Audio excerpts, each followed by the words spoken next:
Melihat Nabi Daud yang hanya seorang pemuda dan tidak bersenjatakan pedang, tidak mengenakan topi baja, dan zirah. Jalut berkata, "Untuk apa tongkat yang engkau bawa itu? Untuk mengusir anjing, atau untuk menyerang anak-anak seusiamu? Mana pedang dan baju besimu? Kelihatannya engkau ingin mati sebelum waktunya, padahal engkau masih muda. Ayo, datanglah kepadaku. Aku akan mengakhiri hidupmu dengan cepat."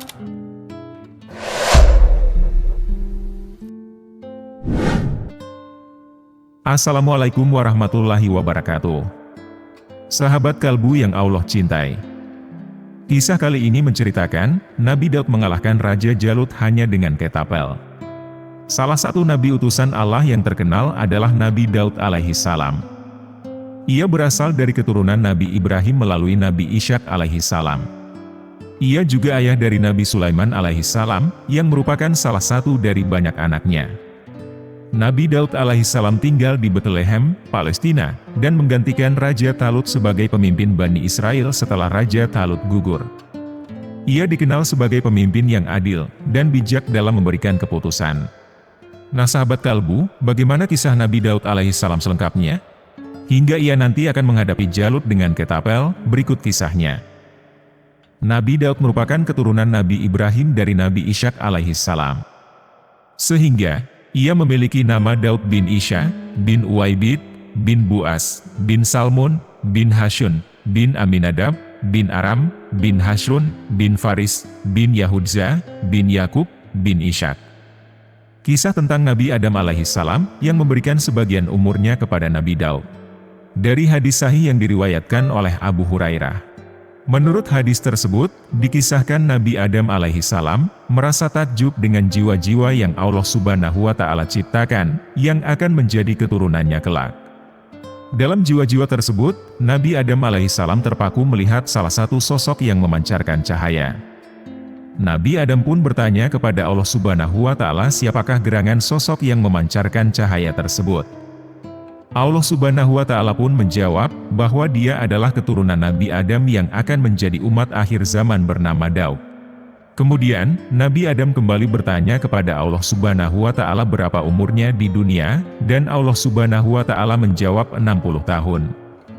Lalu, Nabi Adam memohon kepada Allah Subhanahu wa Ta'ala agar memberikan 40 tahun dari umurnya kepada Nabi Daud, sehingga umur Nabi Daud alaihissalam menjadi genap 100 tahun. Diriwayatkan pula dalam hadis tersebut, bahwa umur Nabi Adam alaihissalam adalah 1000 tahun. Setelah masa hidupnya hampir habis, dan dirinya didatangi oleh malaikat Israel untuk mencabut nyawanya, Nabi Adam justru memprotesnya karena merasa masih memiliki jatah hidup.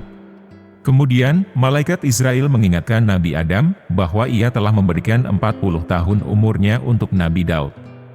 Namun, Nabi Adam mengingkarinya, dan di sini juga menjadi asal-muasal mengapa manusia bisa lupa akan janji yang dibuatnya, karena Nabi Adam pernah melakukan kesalahan dan keturunannya pun juga melakukan kesalahan yang sama.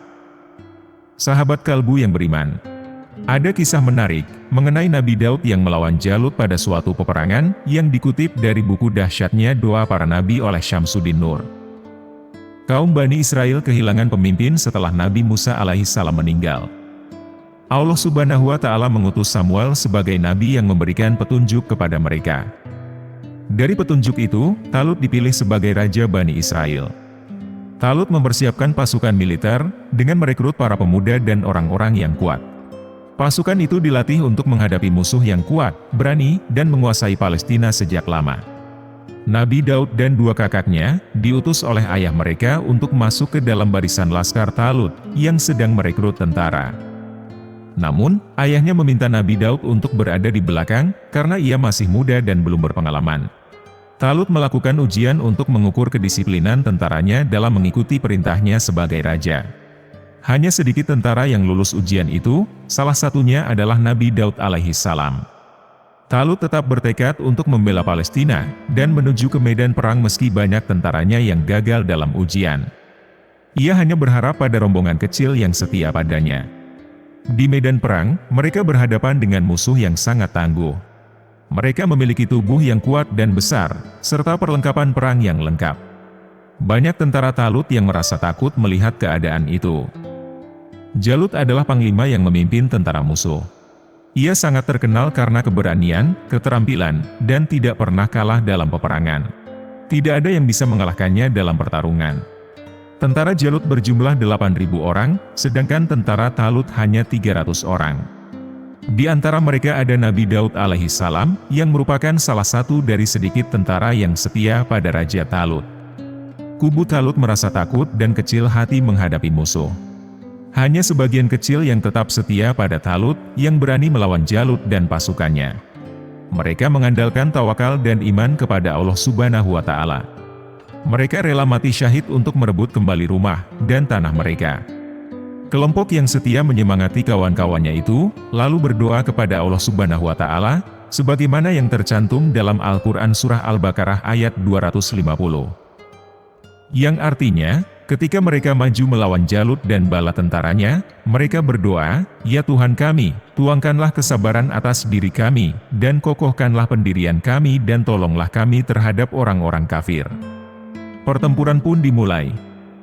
Jalut, panglima musuh yang mengenakan baju besi, maju ke depan dan menantang siapapun dari pasukan Talut untuk berduel dengannya. Tapi, tidak ada yang berani menghadapi Jalut dari kubu Bani Israel. Jalut terus mengejek dan menghina pasukan Talut. Mereka merasa ketakutan dan ragu-ragu. Nabi Daud tidak tahan mendengar kesombongan Jalut. Ia melupakan pesan ayahnya untuk tidak terlibat dalam pertempuran. Ia pun bersedia dan memohon izin kepada Raja Talut untuk melawan Jalut. Talut merasa berat dan ragu-ragu, belum lagi Nabi Daud hanyalah seorang penggembala kambing yang bertubuh kecil, dan bukan seorang prajurit.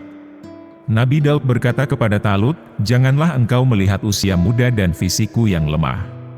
Aku mengerti, engkau bimbang dan cemas untuk mengizinkan aku berhadapan dengan Jalut.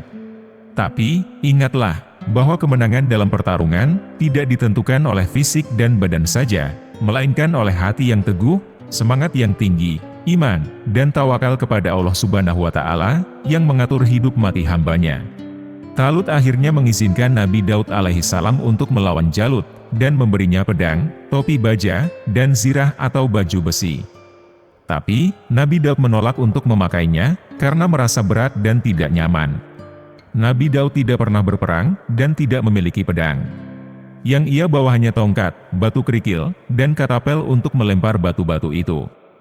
Talut bertanya kepada Nabi Daud, "Bagaimana engkau bisa melawan Jalut yang bersenjata lengkap, dengan hanya membawa tongkat, ketapel, dan batu-batu?" Nabi Daud menjawab, "Allah yang telah melindungiku dari singa dan beruang. Allah juga akan melindungiku dari Jalut yang durhaka itu dengan pedang dan panahnya." Beliau keluar dari barisan Bani Israel, dan berjalan menuju Jalut.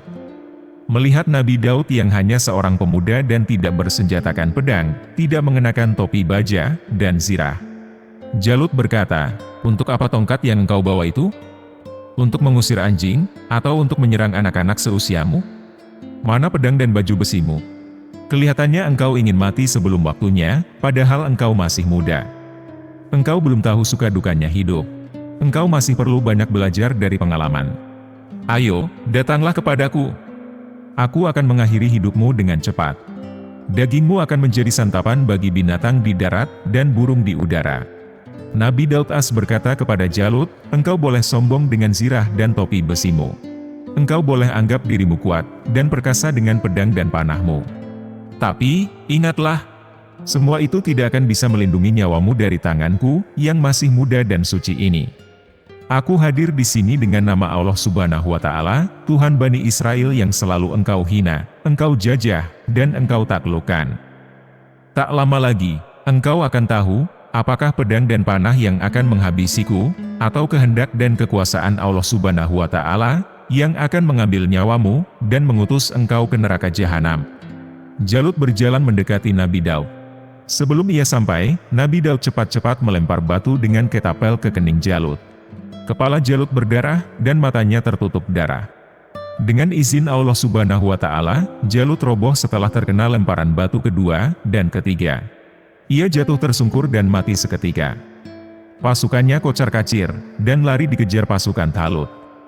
Karena berhasil mengalahkan Jalut, Nabi Daud diangkat menjadi menantu oleh Raja Talut. Ia menikah dengan putrinya yang bernama Mikial. Ini sesuai dengan janji Talut, yang akan menikahkan putrinya kepada orang yang bisa mengalahkan Jalut. Nabi Daud alaihissalam juga diangkat sebagai penasihat, dan orang kepercayaannya Raja Talut. Beliau sangat disayang, disanjung, dan dihormati oleh mertuanya, dan seluruh rakyat Bani Israel. Dan itulah kisah dari pertarungan Nabi Daud dengan Raja Jalut. Semoga kita bisa mengambil hikmahnya, dan bisa meningkatkan keimanan kita. Wallahu a'lam bishawab. Terima kasih sudah menonton video ini sampai akhir. Jangan lupa like, komen, dan subscribe channel Ruang Kalbu. Wassalamualaikum warahmatullahi wabarakatuh.